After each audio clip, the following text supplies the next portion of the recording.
Effectivement, on en a parlé lors des élections européennes de juin et depuis plus grand-chose, l'accord de libre-échange entre l'Europe et les États-Unis qui se négocie depuis 2013. C'est lui dont il s'agit. Maxime Vodano, bonsoir. Vous êtes penché sur ces négociations qui se déroulent, on le disait il y a quelques instants, dans la plus grande opacité. Vous êtes journaliste et auteur donc de Docteur TTIP et Mister TAFTA aux éditions Les Petits Matins. Alors tout d'abord, une question un petit peu sémantique. Qu'est-ce qui se cache derrière cette différence de nom pour ce traité qui se négocie en ce moment ? Il y a plusieurs appellations. Ouais. Vous avez remarqué que c'était pas facilement prononçable, TTIP. Effectivement, je vous confirme. Alors en fait, c'est symptomatique puisque ce genre d'accords commerciaux, en fait, personne n'en entend parler en temps normal et donc ça reste quelque chose de très technique. Et donc personne s'était aperçu que ça portait des noms imprononçables. Et en fait, c'est le traité transatlantique qui est devenu le premier à vraiment rentrer sous les feux des projecteurs puisque c'est négocié entre deux grandes puissances, l'Europe et les États-Unis. Et donc, en fait, il y avait ce nom officiel qui est TTIP, qui est difficilement prononçable.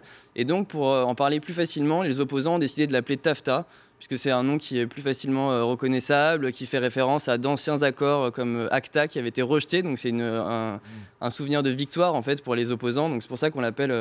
c'est du marketing, quoi, à l'arrivée.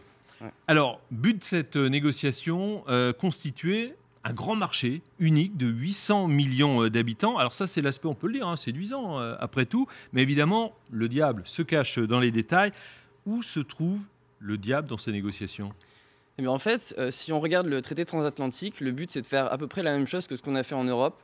On a 28 États européens qui se sont mis ensemble et qui ont décidé d'échanger principalement. Le principal moteur de l'Europe, c'est quand même l'économie. Donc, on peut échanger des biens, des services avec les autres pays. Et donc, le corollaire, ça a été qu'on a aligné nos législations. Et donc, en fait, il se passe la même chose en France, en Roumanie ou en Italie au niveau des régulations. Et donc, si on veut faire ça à l'échelle transatlantique, c'est-à-dire entre l'Europe et les États-Unis, on doit forcément aligner nos régulations. Et donc, les États-Unis qui préfèrent laver leur poulet avec du chlore ont envie qu'on puisse faire pareil en Europe et vice-versa. Donc, en fait, il faut qu'on égalise un petit peu. Si on veut travailler et commercer ensemble, il faut qu'on égalise nos législations. Et c'est ça qui pose problème, puisqu'on n'a pas du tout les mêmes pratiques des deux côtés de l'Atlantique. Mais rassurez-nous, parce que là, on va avoir des gens qui disent « Mon Dieu, on va avoir du bœuf aux hormones, du poulet lavé avec du chlore ». Mais ce que vous dites, c'est qu'il y aura quand même des points quand même de non-négociation, c'est-à-dire que l'Union européenne inscrira dans ce traité, ce futur traité, qu'il n'est pas question d'importer du bœuf aux hormones ni du poulet lavé avec du chlore. Ouais, a priori, ça fait partie des lignes rouges, donc a priori, ça ne devrait pas arriver, puisque c'est les sujets qui sont les plus médiatiques, donc il y a vraiment une grosse attente du public là-dessus, donc a priori, on n'aura pas de poulet au chlore de sitôt.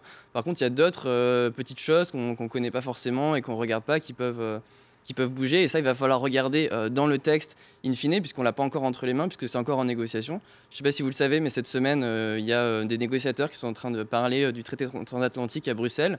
Donc il y a 100 négociateurs européens, 100 négociateurs américains qui sont dans des salles comme ça, qui discutent, et on saura ça peut-être d'ici 1 an, d'ici 2 ans, ce qu'il y a vraiment dans ce traité. Mais justement, pourquoi il y a autant d'opacité dans ces négociations ? Parce que c'est ça, en fait, qui crée la suspicion. Oui, c'est assez classique en fait pour des accords commerciaux. L'idée pour défendre cette opacité, c'est de dire quand on va dans une négociation, quand on va jouer au poker, on ne dévoile pas son jeu avant, ce qui peut paraître assez logique. Après, il y a quand même des gradations dans la transparence. On va de plus en plus vers de la transparence, c'est-à-dire qu'une fois qu'il y a un cycle de négociation, c'est-à-dire une semaine de négociation qui se termine, on va avoir de plus en plus des documents qui vont raconter ce qui s'est passé, etc. Mais ça reste quand même assez minimaliste et on ne sait pas vraiment où en sont les négociations.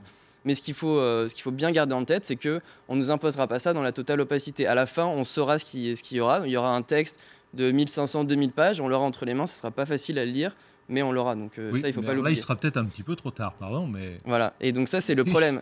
Parce que j'ai aussi remarqué que vous avez dit 3 fois, a priori, quand il était question du poulet au chlore. A priori, effectivement, c'est la ligne rouge, mais l'expérience nous a apprise que c'est pas parce qu'on mettait une ligne rouge au début qu'on la mettait aussi à l'arrivée. Ouais, c'est le gros problème, c'est de se dire que est-ce qu'au moment où il sera trop tard et il faudra dire simplement oui ou non sans pouvoir modifier ce qu'il y a à l'intérieur, Le pragmatisme ne va pas l'emporter. On ne va pas dire, bon, oui, d'accord, il y a certaines choses qui ne nous plaisent pas, mais on ne va pas torpiller l'accord. Donc on va dire oui. C'est pour ça que moi je pense, et c'est pour ça que c'est la seule conviction personnelle que j'ai mise dans ce livre, c'est de dire que c'est important d'en parler maintenant et d'avoir dès maintenant les sujets pour pouvoir en parler dans le débat public avec les hommes politiques, avec la société civile, pour pouvoir prendre ces décisions-là en amont et qu'il ne soit pas trop tard le jour où on devra dire oui ou non à ce traité. Parce que les États-Unis et l'Union européenne ont quand même des visions différentes des normes à imposer. Je prends par exemple le principe de précaution dont vous parlez. On sait que les États-Unis peuvent mettre facilement sur le marché des produits. Ils attendent qu'un danger soit prouvé pour le retirer, alors que dans l'Union européenne, il faut qu'un fabricant prouve que son produit n'est pas dangereux. Ouais. Donc ça quand même pose beaucoup de questions. Ouais, c'est vraiment deux visions différentes du monde. On peut prendre l'exemple des OGM, par exemple, les organismes génétiquement modifiés. Aux États-Unis, c'est assez facile de mettre un OGM sur le marché puisque il faut qu'on prouve qu'il soit dangereux pour pouvoir l'interdire. En Europe, il y a des procédures qui prennent plusieurs années. C'est pour ça qu'il y a très peu d'OGM qui sont autorisés en Europe. Et l'idée, c'est de trouver un processus commun pour pouvoir fonctionner de façon identique. Et donc, pour nous, les Européens, ça pose des problèmes puisque ce n'est pas dans notre culture et il n'y a pas le principe de précaution. Oui, parce qu'on ne parle pas que de droits de douane dans ce traité de transatlantique. On parle, et c'est peut-être ce qui est le plus important, de normes. Et la différence, là aussi, elle se cache. Ouais, les normes, c'est ça, c'est les choix collectifs en fait, de la société. C'est ce qui est décidé normalement par la démocratie, par la délibération, par les élections. Et là, la crainte, c'est de dire qu'on va confier ça à des instances d'experts, de technocrates qui vont décider à notre place.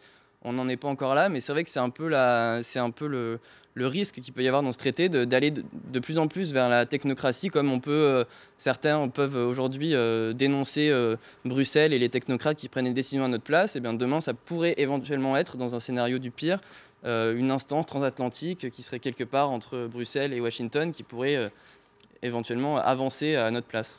Merci beaucoup, Maxime Vaudano. Merci. Il faut lire ce livre parce qu'on le remet sur le débat public. Le problème, c'est que pour débattre, il faut avoir des éléments. Et là, voilà. Comme c'est dans la plus grande opacité, pour débattre, c'est pas facile. Merci en tout cas d'avoir écrit ce livre. Lisez-le, franchement, c'est très pédagogique en plus. C'est bien fait, c'est pas pour vous faire les ponts, comme on dit. Mais voilà, allez-y, lisez-le, renseignez-vous.